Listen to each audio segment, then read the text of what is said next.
Ny mofinaina isan'andro atolotry ny mpitandrina rakotina valina maoly.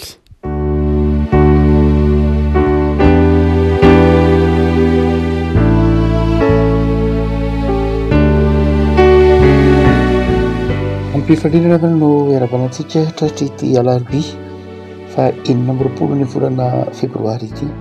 Ny mofinaina voalahatra ao antsika dia ny filazan-tsaramasina araka ny liokalioka toko faefatra andiny faharaiky amby telopolo ka hatramin'ny diny fafito amby telopolo. Lioka toko faefatra andiny faharaiky amby telopolo ka hatramin'ny fafito amby telopolo aminaran'i Jesosy.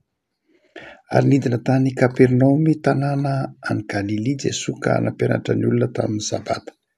Dia talanjona ny olona tamin'ny fampianarana satria nisy fahefana ny teny.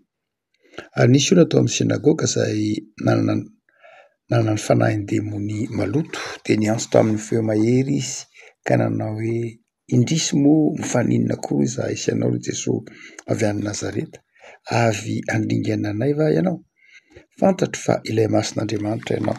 Fa Jesosy ny teny mafy azy ka nanao hoe mangina ianareo ka mivoa aminy. Ary ny demony iny no namotraka azy teo afovoan'ny olona dia nivoaka taminy nefa tsy naratra azy. Ary talanjona avokoa izy rehetra ka niresaka hoe manao ahoana izao teny izao, fa amin'ny fahefana sy ny hery no azodin'ny fanahy maloto dia mivoaka ireo. Ary ny hely teny amin'ny tany manodidina rehetra ny lazany. Ray masonao, manamasinana amin'ny fahamarinana ny teninao no fahamarinana. Amen. Jesosy tany Kapernaomy, tany tanàna any Galily zany any amin'ny faritra avaratra amin'ny Palestina. Nampianatra ny olona Jesosy tao amin'ny sinagoga ny sabata. Ary tao mpampianaran'i Jesosy zany lioka moa dia tsy nitantara eto tsy nitantara ny fampianaran'i Jesosy, tsy nitantara hoe inona no nampianaran'i Jesosy, tsy nitantara hoe inona ny votoatiny, inona ny zavatra nirezahany Jesosy, fa ho fotsiny ny lioka manao hoe talanjona ny olona tamin'ny fampianaran'i Jesosy satria nisy fahefana ny teniny.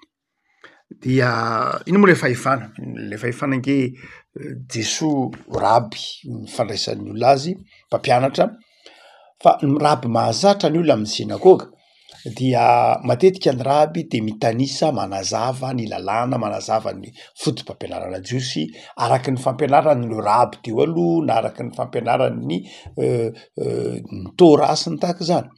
Tsy dia tena maneho ny heviny manokana loatra ny raby, ary fa mitanisa araky ny hevitry ireo raby izay aman-dreny teo alohany na ireo zoko teo alohany. Fa Jesosy kosa samy hafa amin'izay mihitsy. Jesosy dia tsy dia mitanisa loatra ny hoe izao ny fampianaran'ny raby izao na izao ny fampianarana, fa manazava Jesosy ary maneho ny heviny mazava, mamoaka avy hatrany ny hevitry ny soratra masina na koa mametraka izay fomba fijery araka ny tokony ho izay. Ary dia izay toe-javatra izay no tena nahasamihafa an'i Jesosy tamin'ireo raby izay fahitan'ny olona andavanandro ilay hoe niteny tamin'ny fahefana. Satria Jesosy dia tsy misarasara fa manoro hoe izao ny tena izy, izao ny hevitra io. Izay fahazahoan'antoka ny zavatra lazain'i Jesosy zay dia tsy ren'ny olona tamin'ireo raby izay nisy niaraka tamin'i Jesosy. Jesosy rehefa nampianatra teto tao anatin'ny sinagoga dia tapoka teo zany nisy olona izay demoniaka tonga dia niteny ilay demoniaka. Raha tsy teo Jesosy dia tsy niteny io demoniaka koa mazava ho azy, tao anatin'ny fivoriana tao ihany zany, tao amin'ny sinagoga zany dia nisy demoniaka. Raha ny tena marina tsy dia tena tokony ho manatrika ny sinagoga ny demoniaka. Ny antony dia satria fa na maloto ary zay rehetra niangona tao amin'ny sinagoga dia maloto avokoa satria ny demoniaka dia maloto. Tsy avelan'ny olona miditra mihitsy zany ao amin'ny sinagoga ny demoniaka satria mandoto ny fiainany, tahaka ny boka, tahaka ny jamba, tahaka ny mandringa sy ny tahaka izany, tahaka ny marary, dia tsy makany amin'ny sinagoga izy. Fa ity demoniaka ity tao amin'ny sinagoga, zany hoe tsisy mahafantatra hoe demoniaka izy fa dia mipetraka ao anatin'ny sinagoga tahaka ny olona salama fotsiny zao. Ary io mampatsiaro an'ilay teny ao anatin'ny bokin'ny Joba manao hoe rehefa vory eo ny zanak'Andriamanitra dia eo koa Satana. Dia teo koa zany Satana tao anatin'ity demoniaka ity. Fa saingy rehefa tonga kosa Jesosy dia niseho lay fanahy ratsy tao anatiny ity demoniaka ity. Ary mazava fa Jesoa dia atahorany fanaratsy. Ny teny le fanaratsy teo manano hoe indrisy, raha ny tena marina amin'ny teny grika sy tena hoe indrisy loatra fa hoe na hoe teny miaro tahotra, fa eto moa zany hoe indrisy ohatrany hoe misento, fa tsy de zay loatra ny teny fototra. Fa hoe na hoe zany hoe teny toy ny fahagagana miaro tahotra. Hoe to tonga ty sahady ianao, to maninona ty sahady ianao, zay le teny. To maninona ty sahady ianao, andringana anainga ianao, apolumi moa le zany hoe amotipotika anay na amotsamotsana anay va ianao. Jesoa zany asehony lioka, raha Jesoa tantarainy lioka dia Jesoa zay mampiororo ny fanaratsy. Jesoa zay mamoaka ny fanaratsy ao anaty mamatotra ny olona, mamoaka ny fanaratsy zay mangeja ny olona, fanaratsy mifitsaka mamatotra ny olona mangina, tsy hitan'ny fiarahamonina akory azany fa Jesoa manafaka ny olona am'zany fanaratsy mampiatsara velatsy ny olona izany. Satria toy ny hoe olona normal, toy ny olona milamina tsara amin'ny synagogue ty demoniaka ty, fa rehefa tonga Jesoa nampiariary hoe io eny fa demoniaka teo lay ty. Zany hoe Jesoa am'lioka de Jesoa zay mampiseho afaka manafaka ny olona, mampiseho ny fanatrehan'ny olona ka mahatonga ny fanaratsy miala ho azy ao anatin'ny olona.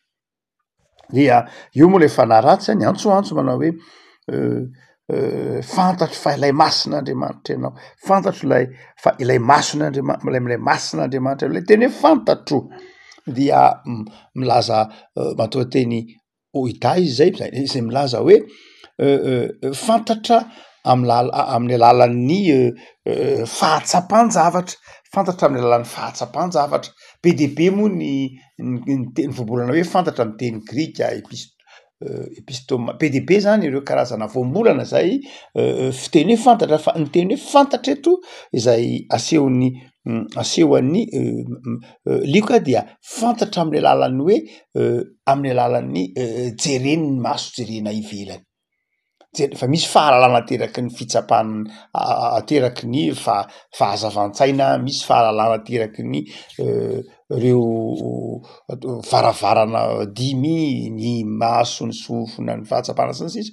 Fa eto teny hoe fahalalana zay ateraky ny endrika ivelany, fahalalana ateraky ny zavatra ivelany fotsiny. De tsy midika finoana mihitsy eto zany Satana de nahafantatra an' Jesoa, fa nahafantatra azy mahafahalalana azy, fa tsy hoe mahafantatra an' Jesoa. Ity matsotra ny hoe fanekem-pinoana amin'ny teny zany manao hoe fantatro fa ilay masin'Andriamanitra, fa tsy hoe mino aho fa ilay masin'Andriamanitra ianao. Zay mahasamy hafa azy. Ny diavoly tsy mino, fa ny diavoly manana savoir, fa fahalalana fantany hoe io Jesoa lay masin'Andriamanitra, fa tsy mino izy, tsy fa itsika kosa raha manao fanekem-ity zany tsy fanekem-pinoana akory izy ity, fa fahafantarana tsotra fotsiny zao. Tsy fanekena, tsy milaza fankatoavana an' Jesoa, tsy milaza fanekena an' Jesoa, fa milaza aza endrika ivelany fotsiny ihany. Hoe fantatro nge ianao ohatrany miteny hoe fantatro nge ianao, fa itsika rehefa mahita an' Jesoa dia manao fanekem-pinoana. Hoe fantatro, mino aho fa ianao loha izy, fantatro fa ianao lay manan-teny ny fiaina mandrakizay. Dia eto lay mety misy karazan-drazana fanahy tahak'izany zay mety amin'izao tontolo zao, mitaona ny olona eritreritra an' Jesoa fahalalana fotsiny ihany, fa tsy mitaona an' Jesoa tsy mitaona ny olona ino an' Jesoa amin'ny maha-mpamonjy, fa mitaona ny olona ahafantatra an' Jesoa fotsiny ihany. Fantatsika fa any amin'ny toerana maro manekana an'izao tontolo zao de be de be nanarana teolojia, ny faculté de théologie be de be maneran-tany dia tsy misy mitaona ny olona hivavaka, fa mianatra ny baiboly io tahaka ny fianarana ny teatra ny Shakespeare na tahaka fianarana ny littérature tranainy asa vigilana tahaka zany hoe raha makany amin'ny faculté théologie betsaka ianao na any Europa fotsiny any ara na Frantsa fotsiny any ara dia tsy hoe misy tsy hoe misy azo fijaliana raha makany amin'ny faculté théologie Strasbourg anao de mianatra théologie ny olona rehetra, misy silamo ao, misy mpanao gazety ao mianatra fa tsy misy hoe ndotsika hivavaka tsy lay tena texte tsy tia baiboly tia jerena amin'ny zavatra mahazava mpanahy azy fa jerena amin'ny mahasoratra tranainy azy fotsiny ihany, zany hoe tena lay fivavahana kristianina am'izay fotoana zay na lay baiboly am'izay fotoana zay dia manjary lasa savoir fahalalana fotsiny ary dia tahak'izay eto lay fanahy ratsy dia lay demoniaka eto izao lay démonisme eto izao mahafantatra an' Jesosy amin'ny mahafahalalana azy ary zany de mety ho fakam-panahy ny fivavahana kristianina tsy hoe fahalalana fotsiny akory. Jesosy tsy mitona antsika tsy hoe halala azy fotsiny fa mitona antsika handray azy ino azy amin'ny mahazanak'Andriamanitra sy amin'ny mahampamonjy azy amin'ny mahafiainana azy dia rehefa nahita an'iny Jesosy de hoy Jesosy manginy ianao akombony ny vavanao akombony ny vavanao lay matao teny hoe fimo de karazan-drazana ohatran'ireny hoe vavan'amboa nasiana an'iny le ohatran'ny hoditra be manidy ny vavy iny le fimo dia nidiny Jesosy zany ny vavan'lay demoniaka. Jesosy mana fahefana manakombona ny vavan'ny devoly, ny vavan'ny devoly zay mety ho mpanala-baraka, vavan'ny devoly zay mety ho mpanimba, vavan'ny devoly zay mety ho mpandrainga de zao Jesosy afaka manakombona an'izany. Jesosy afaka manakombona ny resabe, Jesosy afaka manakombona ireo manakombona ny vavan'ireo mpifosa, Jesosy afaka manakombona ny vavan'ireo mpanaratsy, mana an'izany fahefana zany Jesosy.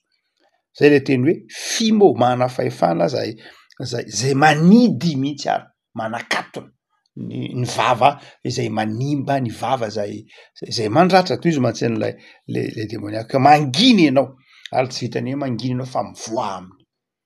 Rehefako ity tantara ity zany de maneho ny fahefan'i Jesosy ary rehefa nivoaka le démonie de zao nampitsikasina zay le matoa-teny hoe namotraka nampitsikasina lay olona ripto nampitsikasina nampenjera azy lay demoniaka nandavo azy namotraka azy zany hoe nampenjera azy saingy zao tsy naparatra azy. Ny asan'ny devoly faharoa de ny hoe tsy hoe manindraindra mampenjera amin'ny fanindraindrana fa izao mandavo mihitsy ary mandavo ny asan'ny demony mandavo mampenjera manao zay azo solafaka manao zay tsy toetran'ny demony iny te hiala maina fa te handrava mandrakariva saingy zao anefa rehefa eo Jesosy de zao tsy maharatra izy tsy mahakasika. Ino no afaka malala ny tian'liko ho takatritsika ary amin'ity mofinaina ity zavatra roa lehibe no tian'ny tompo no azo takarina am'ireo hevitra maro zay tiany liko ho tantaraina zavatra roa lehibe de zao manao hoe minoan' Jesosy fa amin'ny fitoerana amin'ny toerana zay misy an' Jesosy de zao toeran'ny fahafahana zay rehefa eo Jesosy de fahafahana zay rehefa eo Jesosy manafaky zay rehefa eo Jesosy de zao fandreseny zay fa isika no manapa-kevitra hoe ampiatrano azy eo am'le sinagoga tsika ve isika ao am'le fotsika ve isika ao am'le tokantranontsika ve isika ao am'le orinasa tsika ve isika ao am'le toeram-piasantsika ve isika fa rehefa ao Jesosy dia mpanafaka ny olona am'izay rehetra mety mamatotra azy na de zay miafina indrindra ary de hain' Jesosy manafaka an'ireny reny zavatra zay mety ho fahalemena anaty zay mety ho mamatotra ny olona reny dia na tsy hitan'iza ara Jesosy afaka manafaka an'ireny.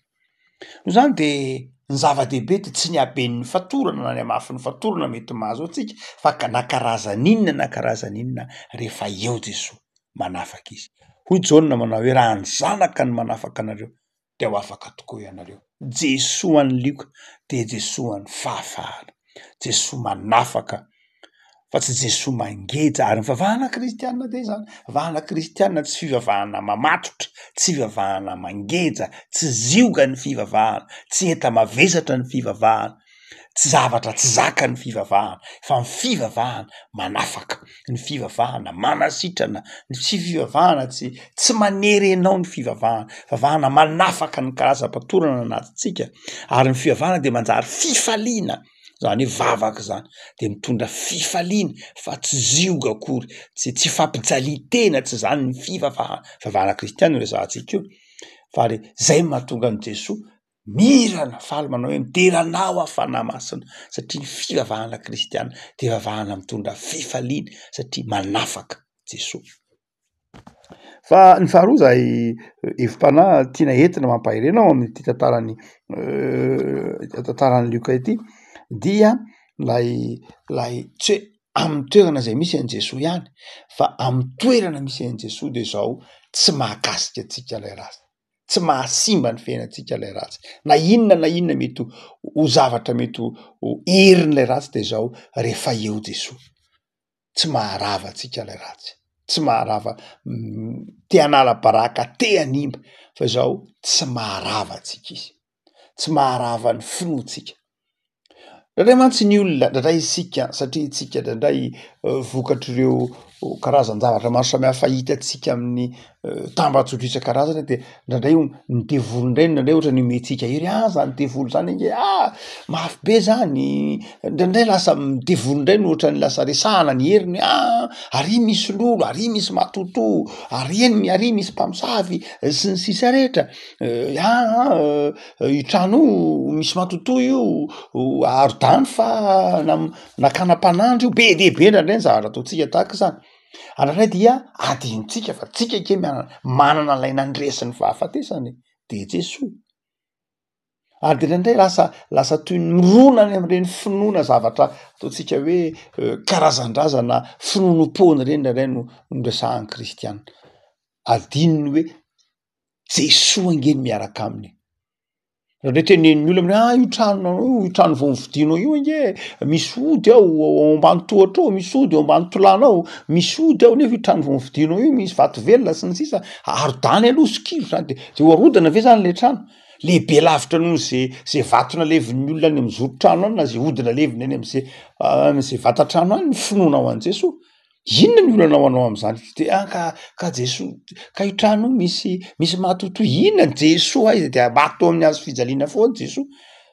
Raha ohatra ka de mbola eritreretiny de resin'ny matoto Jesoa sanatry, na hoe resin'ny odi-gasina fenina any amin'ny tolamba-ravakana na fenina any amin'ny tokonana any, raha mbola zay ninonao de zao mato amin'ny hazo fijaliana foana Jesoa. Raha tsy maharesy an'zany Jesoa de maty foana atao amin'ny hazo fijaliana izy, fa tsinitsinony zany manoloana ny herin'ny hazo fijalian'i Kristy, fahafatesana aza resiny. Zay mahatonga an'i Paoly manao hoe manoatra noho ny mpandresy isika amin'ny alalan'ilay teantsika. Fa izao ampitahorony devoly, ampitahorony hoe zao io misy oziny misy an'zao de miorooro lay mpanompon'Andriamanitra, fa maty tao amin'ny hazo fijaliana Jesoa, nandrava ny ozina rehetra, nandrava ny asan'ny maizina, na inona tsisy mahajany ao anatrehan'i Jesoa.